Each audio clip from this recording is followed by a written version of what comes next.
You're listening to SupernaturalSyndicate.com.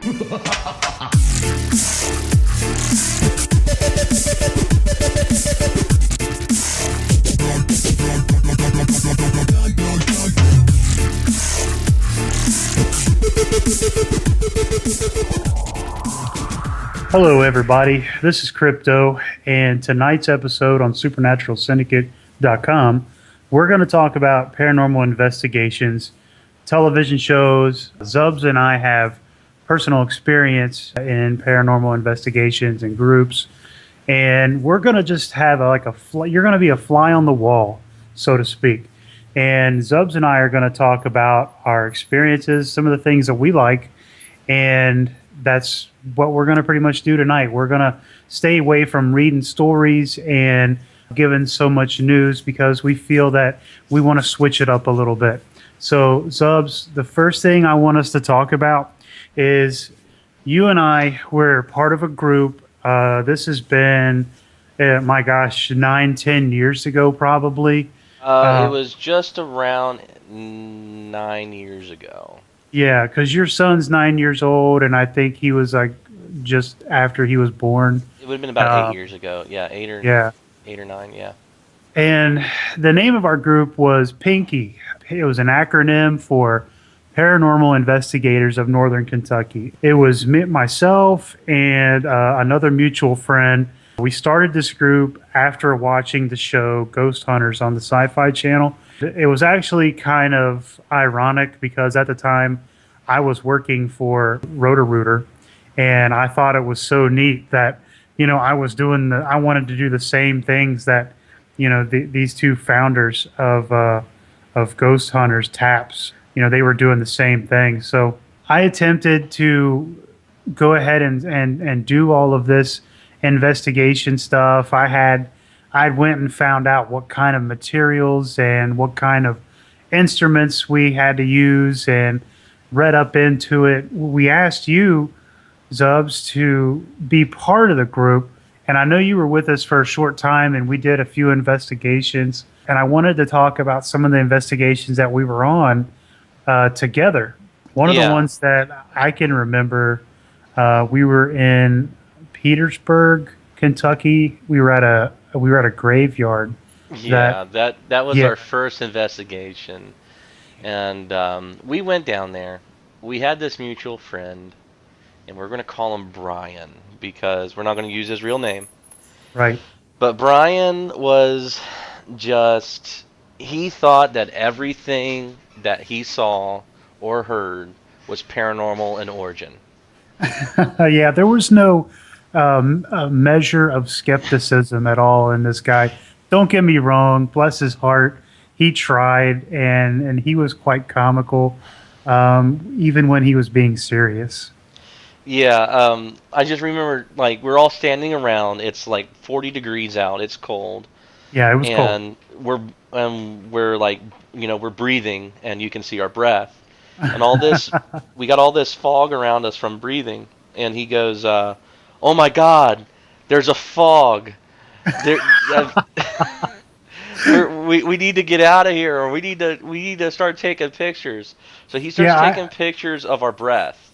Yeah. And then later on, when we get back and look at the photos, he's trying to make faces and shapes out of our fog, from our breath. Yeah, because I took some pictures and it was my breath.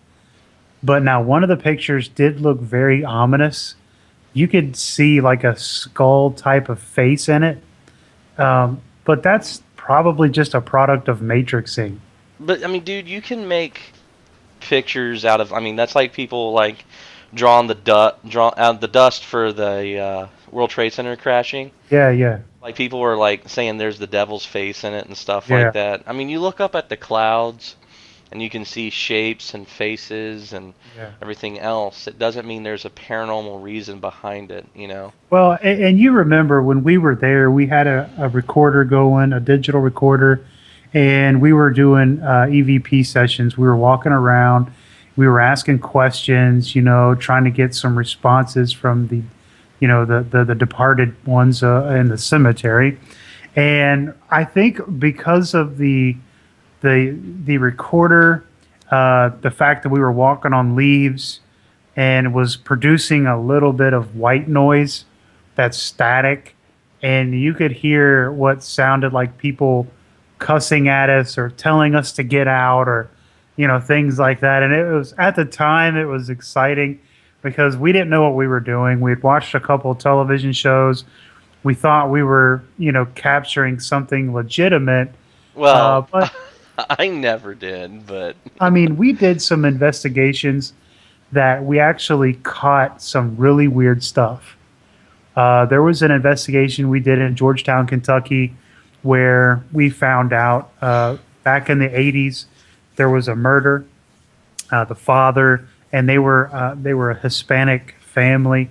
The father had killed the daughter in a bathroom. When we were in that bathroom asking questions, doing an EVP, we got the response. It was a little girl's voice, and it said, "Daddy, I see you." That was weird. yeah. We were at there's a place up there in northern Kentucky where a train derailed and it killed a bunch of people, and it was over a train trestle. Anyway, it was out in the middle of nowhere, and we were up on the train trestle, and I was taking pictures, and I don't know if it was a lighting effect or if it was just if it was coincidence, but the photograph showed what looked like a train on the tracks, and Really? it wasn't like I mean, it wasn't like if you had taken a picture at night of a train where you would actually see it. You could see through it. It was kind of a foggy. There was light. It was like an old school steam engine, with passenger cars behind it, and the light on the front of the train, you could actually see the light, and it was reflecting on the rails of the tracks. Yeah. So that was, and we did capture some shadow people, and there was actually this one investigation we did over in Ohio. We were actually doing, we had, what's the, it was a government, the free television that you and our mutual friend, Oh, you public guys had. access. Yeah, public access, and we had a couple of them with us with cameras and stuff. Well, we were doing the interview with this family, asking them questions, and they were recording. And then like a week later, we were going to go back and actually set up the investigation when the schedules, allowed everybody to do so. At the end, when we shut the cameras off, I was saying, okay, thanks for letting us come out. All of a sudden, our mutual friend turns behind us and looks into the dining room. We were in the living room. He said he heard something like walking towards us. Well, right after he heard that, I got shoved into him, and it felt like something punched me on my left shoulder. And it was kind of like being hit with electricity, and it felt like a cigarette burn almost. But as soon as it happened, it was over. But we lifted up my shirt, and you could see the red mark, and it stayed like that for like a half hour. Well, a week later, we did the investigation. My sister was with us.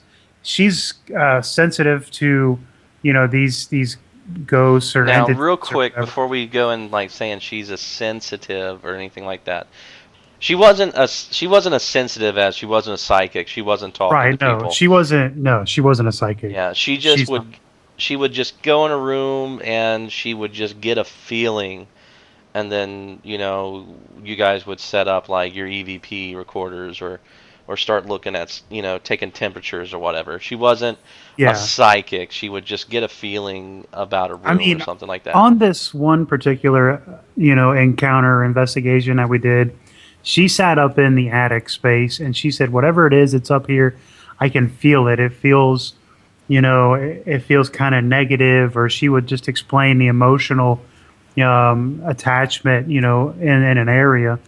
I wish she was here to tell us more about some of her other experiences because, she would tell me about things. She would go out with her friends and they would see things walking down a road or in a cemetery, and all of them would see like a ghost, and it was a full body apparition, and I don't think she would lie to me because she's told me this story in great detail. And, you know, while you have to have a certain measure of skepticism on these things, when you've got multiple people and they all say they see the same thing, there's a little bit of validity, to a crowd. Um, Right. Leaves it up, to interpretation. What is it? Who knows?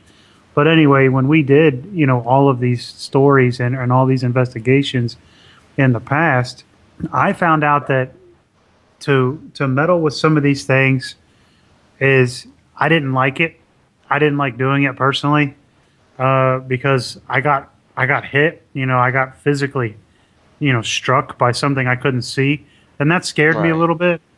But I do still like watching the shows. I do Right. like watching them, Well, and here's the thing. We get on here and we're talking about this and we sound like a bunch of amateurs.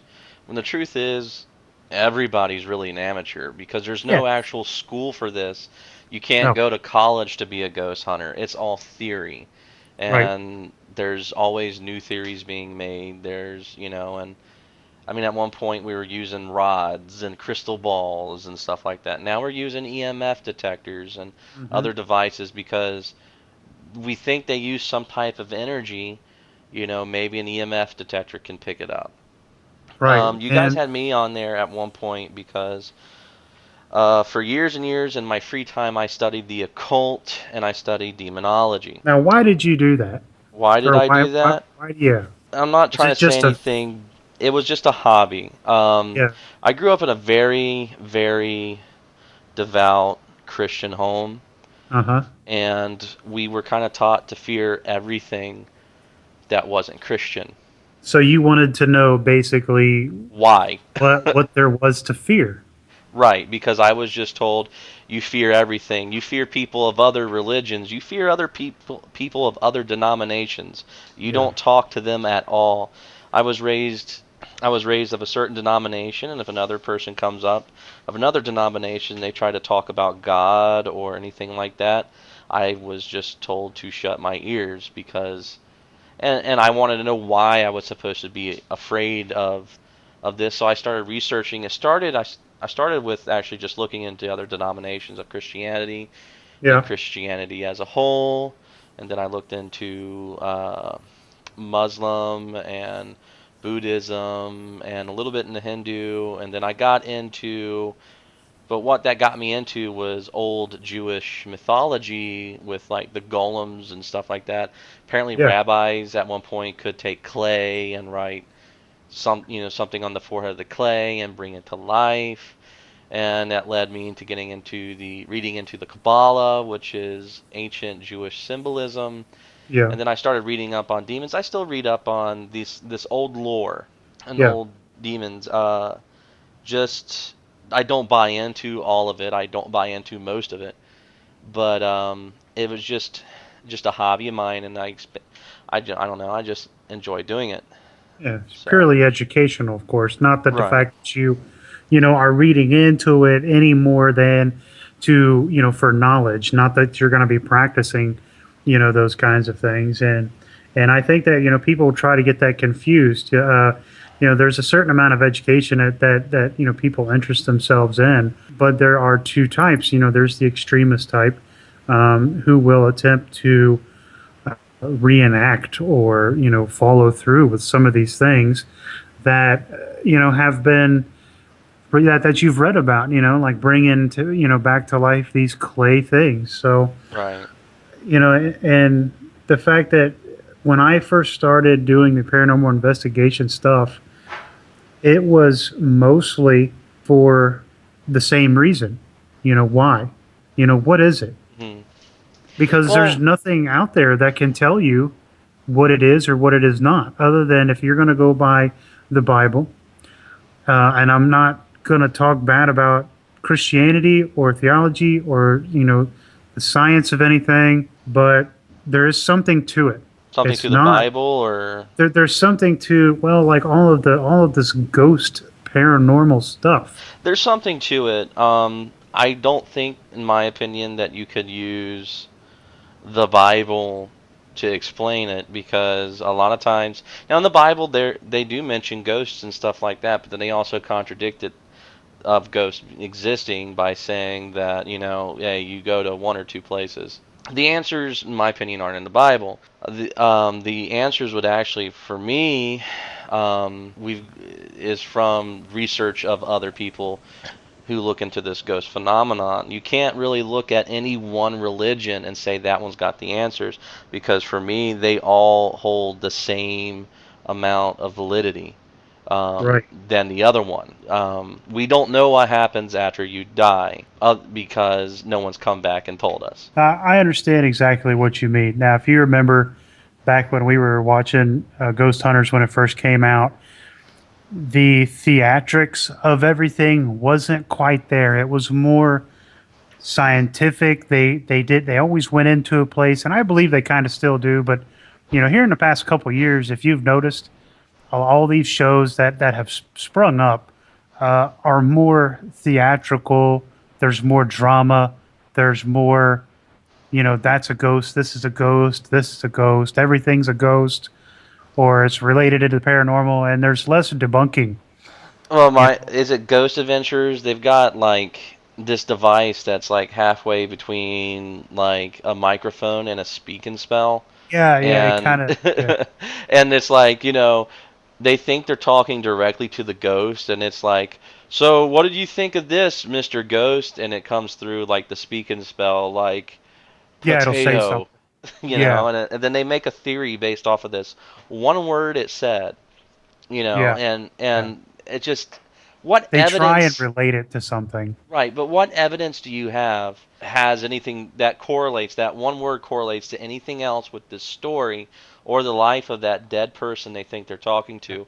And what evidence do you have that supports that microphone slash speak and spell even Right. works and how it connects? I You mean, what evidence do don't. they have? What evidence do they have that says whatever they're interacting with is someone who has died in the past? How do you know? There's a dude up in Ohio that if you call him and you give him so much money, he'll make you a device that's supposed to let you listen in on the dead or whatever. And it's basically what he does. He just like takes apart a transistor radio and puts it back together, and it's just like going up and down the channel slide or whatever. So you're getting a bunch of Like like a scanner. static. Yeah, you're getting a bunch of static and stuff. And every once in a while you might hear a word because you're picking up radio signals on this thing. And he swears Right. up and down that he's communicating with the dead through this device. Yeah. So you've heard on Ghost Hunters because they're the most famous. They've probably started the whole craze. But They weren't the first, we but they were know. the most famous. And they started Yeah, their TV show was a hit, which spawned all all the the other shows. copycats. Yeah, you Paranormal Uh, State, Ghost Adventurers, Ghost yeah, Seekers. The list goes on. Ghost and then some other noun afterwards. yeah. What's the new one? The with the hillbillies. The guy from Duck Dynasty is on there. Is he really? Or Yeah, does he he's look like it?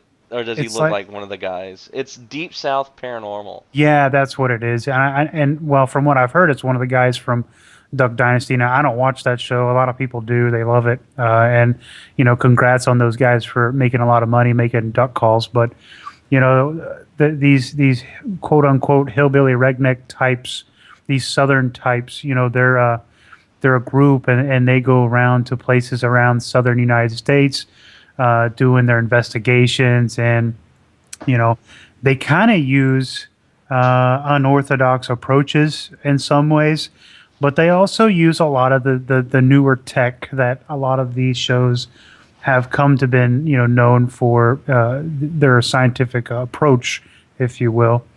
But the most famous, the ghost hunters. If you remember Jason and Grant, Jason was the bald guy. Grant is the fella that, with the he had the well, they were both working on Roto-Rooter. You had And the hair. You had the guy with the hair and the guy that didn't have hair. yeah, yeah. So that's Jason and Grant. Yeah, they were they were the founders of the show.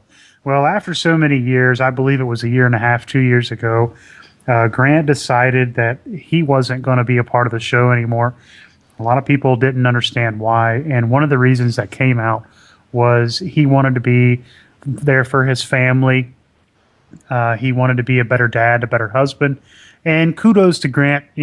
That's a great thing to do because you got to realize when these guys go out and do these shows, they're probably home 2 or 3 months out of the year, And they got a mess of maybe. kids.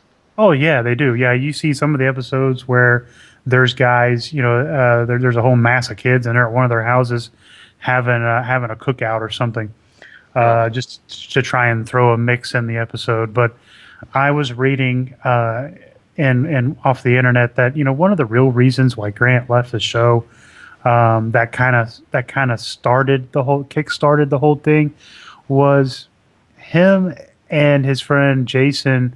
They weren't getting along as well, and I believe that one of those reasons as to why that happened was because the producers of the show forced them to be more theatrical just to get more of a flair, to draw in more of a crowd, to say, I oh, hey, this is a ghost and it's not a debunking aspect of what we're doing. And like what in the first season, the only thing like true evidence they got was like Eastern State Penitentiary, was it that their first season? I think it was. Like that I was the think only so. time they got anything that wasn't an EVP.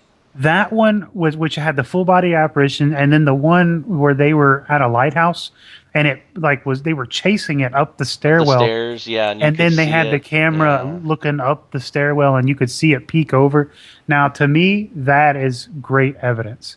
right. You But know, you only get that like that's once or once, twice yeah, in a lifetime, man. exactly. That's very rare. I mean, there was the Ghost Hunters branch off show where they were across the world, international. Ghost Hunters International, International, yeah. yeah.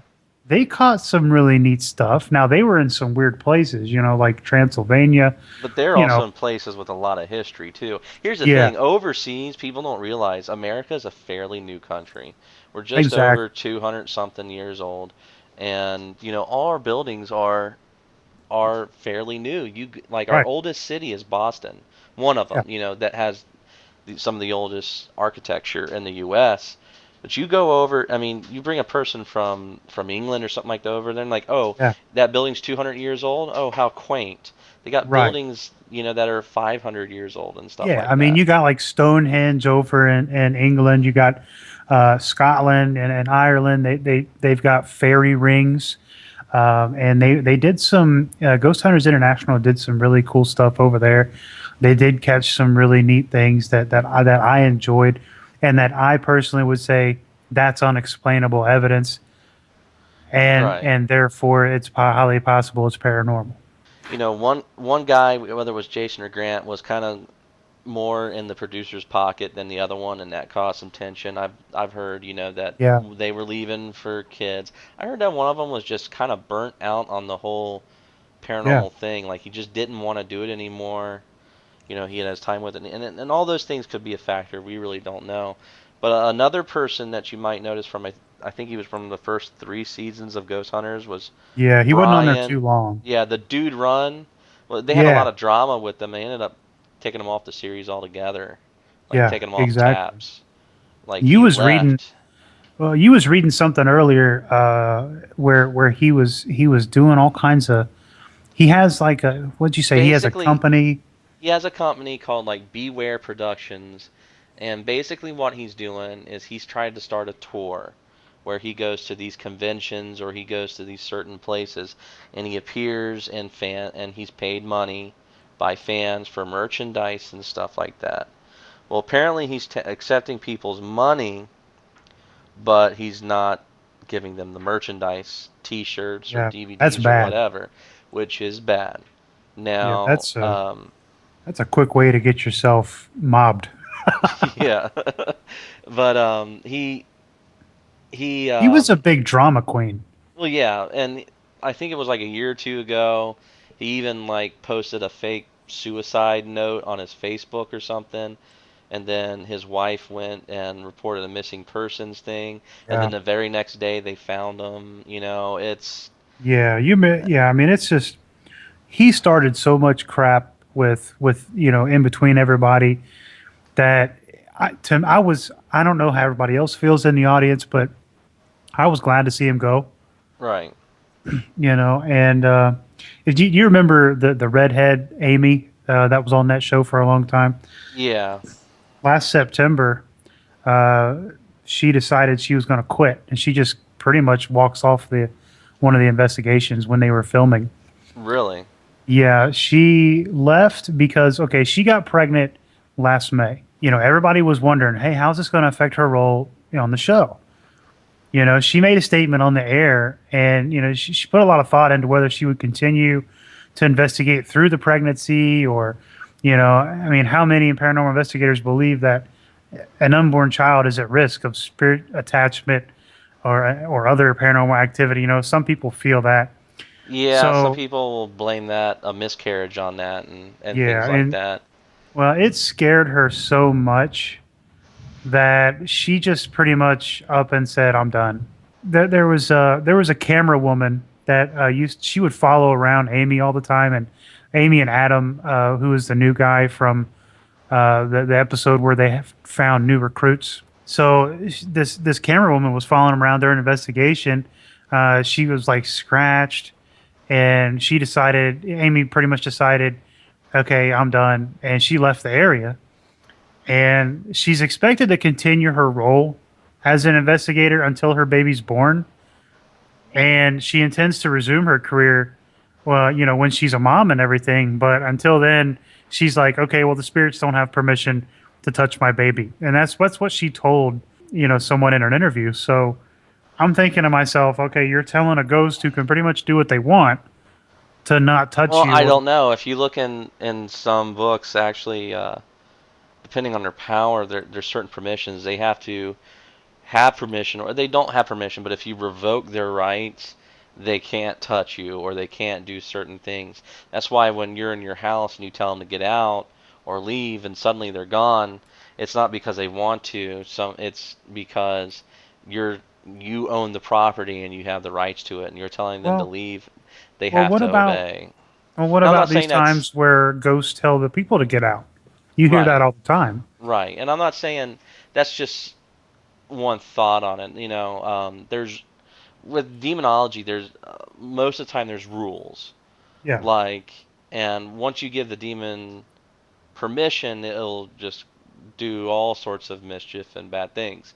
yeah, Um, Ghosts sometimes go under these same rules, but not all the time. and that's from what you've read. I'm That's from taking. my read. Yeah, I've read. That's just from my read. Now, Yeah, you take that with a grain of salt because nobody really knows, because, yeah, exactly. but just things like that. But we never know. It's always a wild card. So when you throw these things out there, like, you don't give them permission, maybe they won't touch you. Maybe it depends on their power, Yeah, or what. I don't know. I just don't know how exactly it works. But there's a lot of times there's rules. yeah. Now, have you ever watched this show called Finding Bigfoot on Animal Planet? That's the one where they have The the BFRO. the really big guy, and he goes and sets fireworks off in the woods. Yeah, yeah. Bobo, I think is what they Yeah, call him. because I'm telling you right now, if I'm Bigfoot, I'm an animal. Let's just say Bigfoot's an animal out in the woods. He's an undiscovered primate.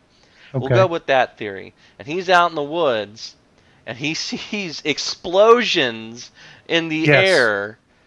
I would think that it would scare him, and he's going to leave.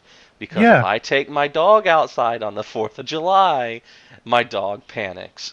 Oh, yeah. That's like, having a thunderstorm. My dog doesn't like to hear the thunder. She'll Right. run and hide next to me, I mean, but I Yeah. mean, who knows? I mean, I don't study primates. I'm no Jane Goodall, but Right.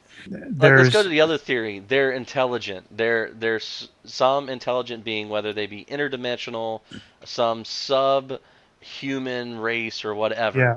A lot of people and think they're primitive humans. right, and that they're intelligent, and that they are purposely hiding from humans. We hear voices off in the distance of humans, and we see explosions of bright colors in the air. I would think that the Bigfoot is not going to go in that direction. Yeah.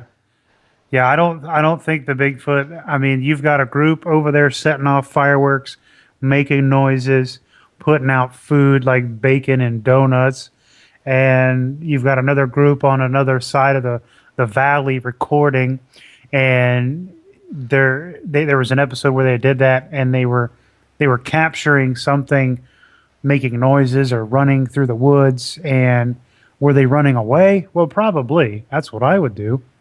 And with all this Bigfoot, this show's been going on 2 years, I think now, 2 or 3 years, Something and like that. Yeah. I've watched it and recorded it. I think it came on Sunday nights and watched it every Sunday, and a lot of it was funny to me, because I just don't see how it could be scientific research to find these things. I just that they're very orthodox in what they're doing, but they've been doing it a lot longer than I've been watching them. So I assume they kind of know what they're doing. And I've watched some things on YouTube where these guys go out into the woods, set up a tent, and just listen. And then you hear things in the woods. Now, of course, they never show anything. And I wish that they would just find Bigfoot, either find him or just stop. Because how many years has people? I mean, ever since the Patterson Gimlin film, Well, people have since been out. before that, but Oh at the yeah, well Patterson yeah, Gimlin, he had a Indians, name. right?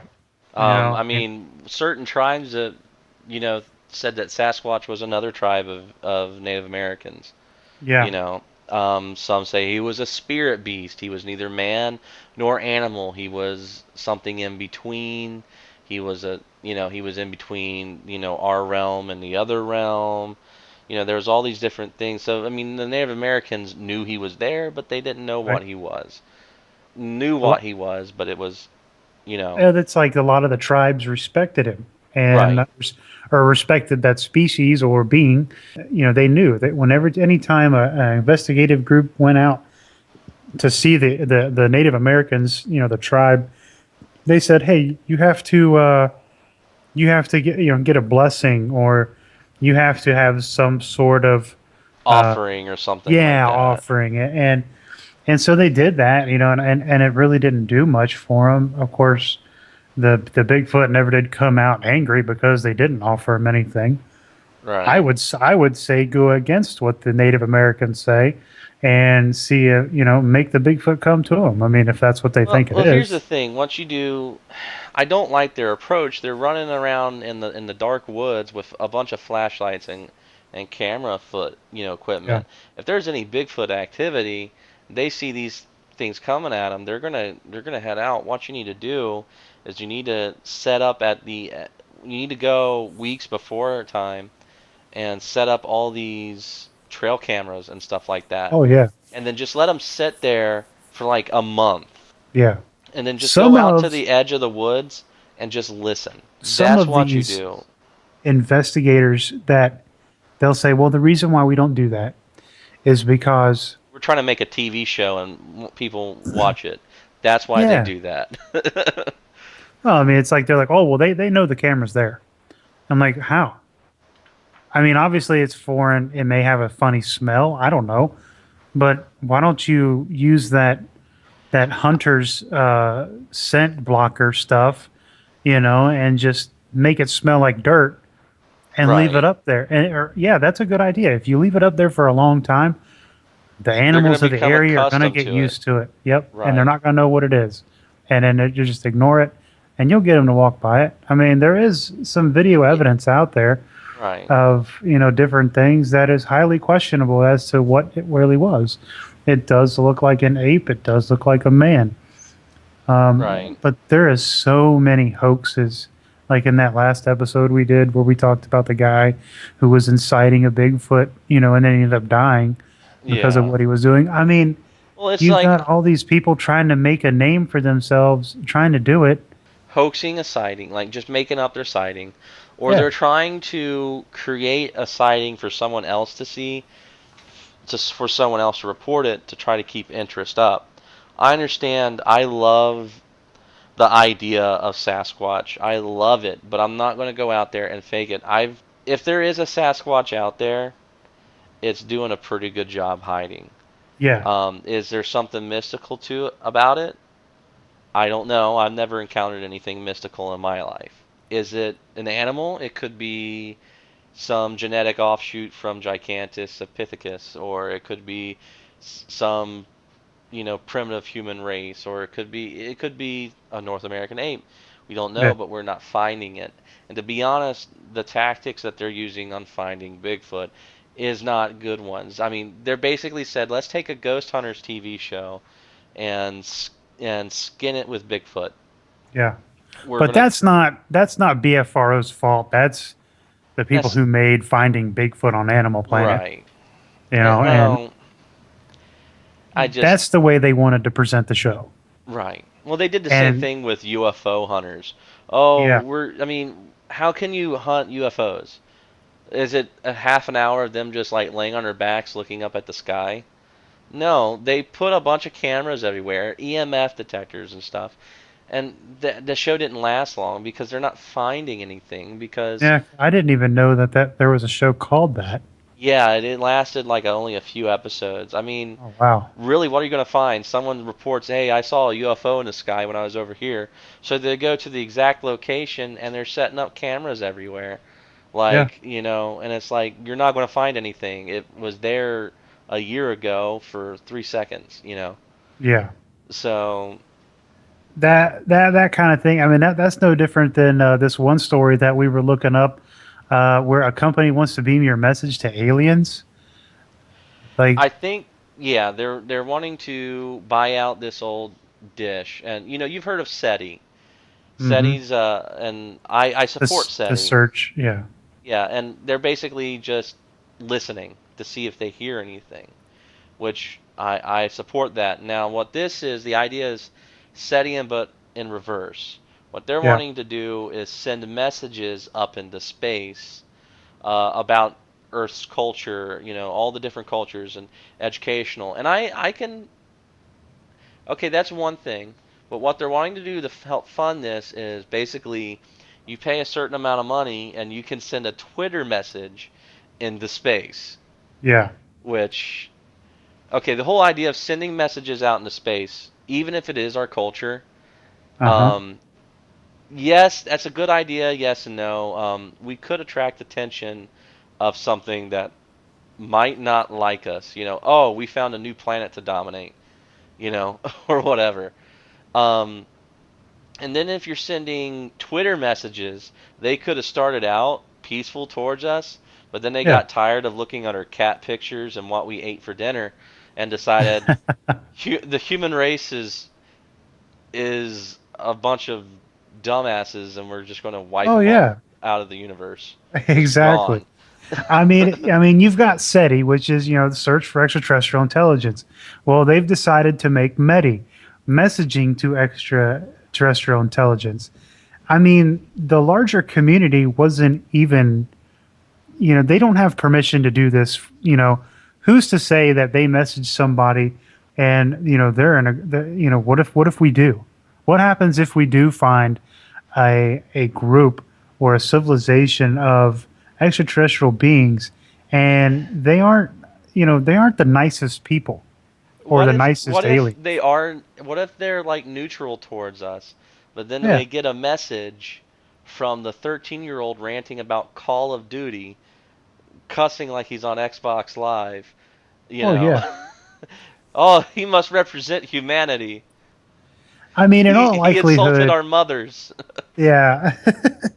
In all likelihood, our messages will probably never reach, the far distance of any alien civilization. But shouting it, out into space, that's the real issue. You Yeah. know, you can't do that kind of stuff at your own risk. I mean, consequently, we should take, greater care when embarking on projects like that.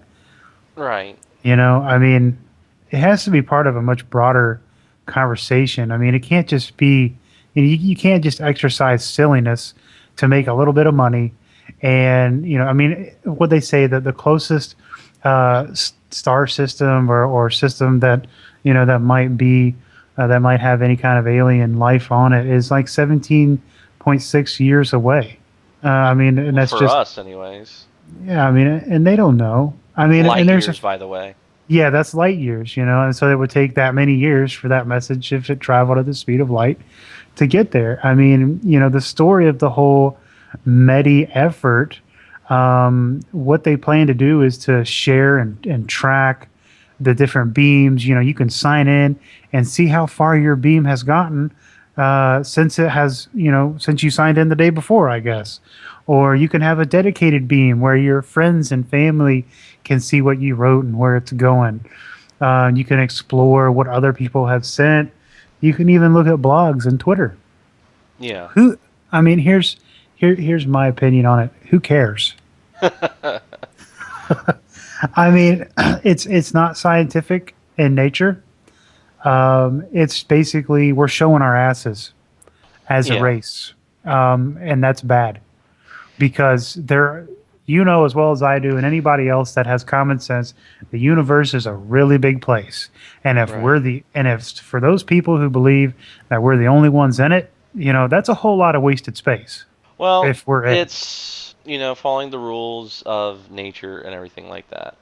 yeah, I mean, really, all it takes for life as we know it, it just takes sunlight and water. yeah, And there's billions upon billions upon billions of galaxies out there. yeah, And those have billions upon billions upon billions of solar systems in them.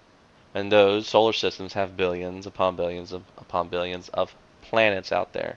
mm-hmm, The chances of them having water on them and sunlight, yes, there's probably life out there. Are they yeah, intelligent enough to get to us? We don't know. yeah. And, That's until they land, like the movie Battleship, man. right. Have you? I mean, when we watched Battleship, they said, well, we got a response because we were sending out messages from our satellites to the closest planet that could possibly, have life on it. Well, what was their response? Now, this is a movie and it's fictional, but what was their response? Well, you got aliens that came to conquer the planet because they found out we were idiots. In You know? that movie, did they ever say, "You sank my battleship"? No, but they did the whole J-21, Oh, really? hit and yeah, because it was like this. They used the National Ocean, the NOAA buoys for measuring waves and water displacement Really? to track the alien ships because they knocked out all of their satellites and all that stuff to Okay. track stuff. Yeah, so. But I'm just saying, yeah, all these movies where they show these possibilities of people doing that, that's one possibility that has to be entertained if you're going to sit there and blast messages out randomly into certain regions of deep space. Here's the thing: if they are able to go across the galaxy, travel thousands of light years to get to us, Hmm. you know that they're going to be able to back themselves up. They're going to Yeah, have some type of firepower or something like that. I imagine our government has something in Well, the order. government is 20 years ahead of us technology-wise than the Yeah, populace. But I mean, who knows? The government might already be infiltrated. We watched Dark Skies recently, and they talked about Greys, and it's like they're not preparing for an invasion. The invasion already happened. Nobody knows when. yeah. That's actually, some of the things that I read. Of course, you can't take everything you read, to heart. But some of the stuff that I've read is, hey, some of these aliens have already infiltrated our society. Some of them work with the government. Some of them are refugees. Some of them are here to conquer, and they're just lying in wait. You Some of know, them are here just, checking us out, and the government can't yeah. do anything about it. The It's world like governments can't do nothing about it. you remember that show V? Yeah, It was an old show, and then they remade it into a new show, and I think it only lasted like one season. It was on Yeah, it was ABC. unfortunate because it was getting kind of good, but That yeah, was good. they came in and they were offering us technology and everything else and They free were health healing systems. people. Yeah, Yeah. and it was And just so we trusted them, and yeah, they were exactly. actually getting Intel. They human. were Well, figuring this out. yeah, not only were they getting intel, but they were getting humans to go against, to support the aliens Their more than they cause. support their own, Right. government. Yeah. And you never, I mean, they were a reptilian race. Yeah. They were already infiltrated into our society as scouts. Some of them defected, according to the show. Well, it's like Uh, they start learning emotion from the humans because the reptilians are not capable of emotion, which right. actually in some reports reptilians are not capable of emotion like humans because of their reptiles and their brains are wired differently, Yeah.